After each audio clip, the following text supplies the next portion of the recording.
আপনাদের সবাইকে স্বাগতম জে.এস. জামিল চ্যানেলে। জয়ের ধর্ম সম্পর্কে যা বললেন অপু বিশ্বাস।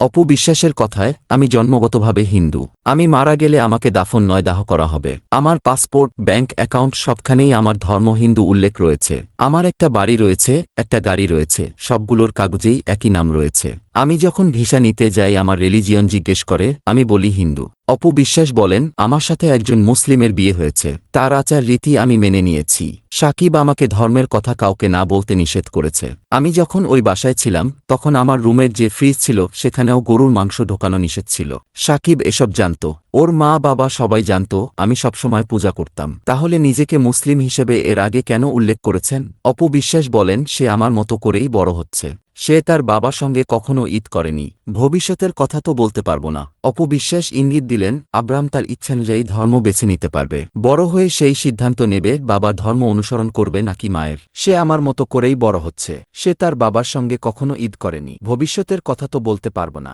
অপু বিশ্বাস ইঙ্গিত দিলেন, আব্রাহাম তার ইচ্ছানুযায়ী ধর্ম। আরও ভিডিও পেতে চ্যানেলটি সাবস্ক্রাইব করুন এবং একটি লাইক দিয়ে পাশে থাকুন। ধন্যবাদ।